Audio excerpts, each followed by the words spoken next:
Halo semuanya, pada kesempatan kali ini saya akan membahas tentang pengambilan keputusan dan sistem pendukung keputusan. Tapi sebelum itu, perkenalkan, nama saya Gabriel Mapaye.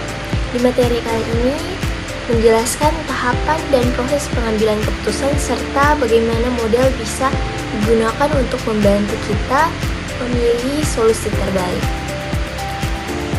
Di sini ada tahapan dalam pengambilan keputusan. Secara umum, pengambilan keputusan terdiri dari 3 tahap utama. Yang pertama ada intelligent phase, yaitu tahap identifikasi masalah. Kedua ada design phase, yaitu tahap merancang model solusi.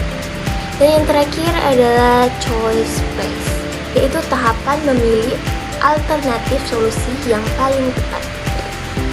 Lalu di sini ada penjelasan tentang intelligent phase.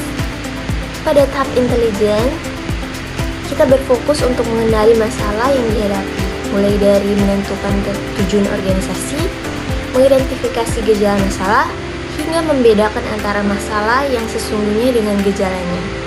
Pada tahap ini juga, data harus dikumpulkan dan dianalisis. Namun seringkali ada tantangan, misalnya data tidak lengkap, tidak akurat, atau bahkan sulit diperoleh.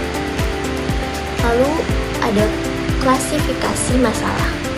Masalah dalam pengambilan keputusan dapat dibagi menjadi 3 jenis.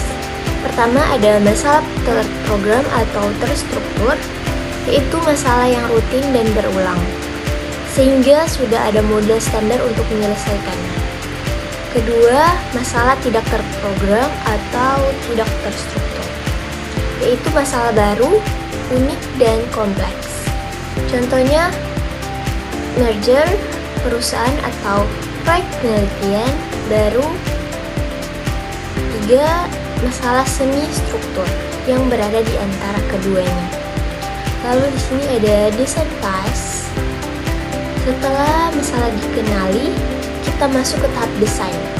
Pada tahap ini kita menganalisis berbagai alternatif solusi, lalu membangun model untuk membantu pengambilan keputusan.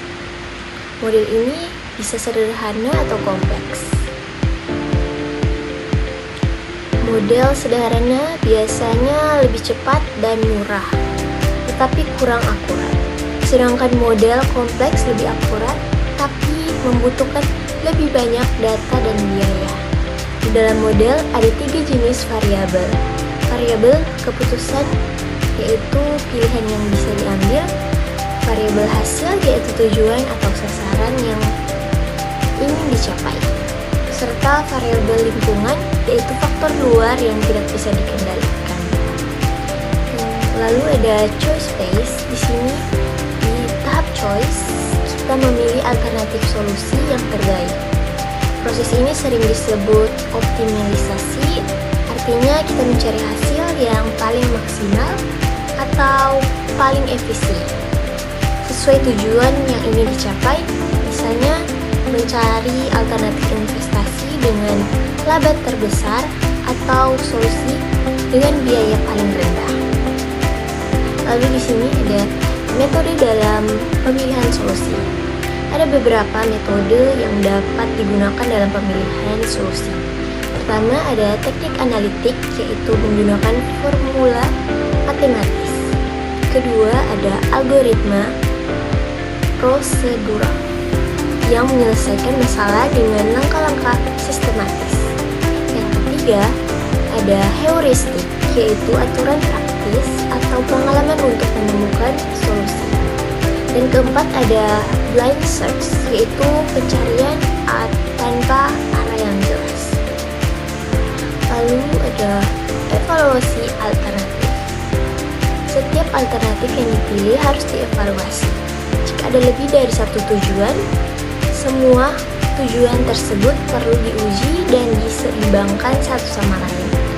Untuk membantu evaluasi, kita menggunakan analisis sensitivitas, yaitu menguji seberapa tabu solusi ketika kondisi berubah. Ada juga analisis what if, untuk melihat apa yang terjadi jika situasi berbeda dari asumsi awal.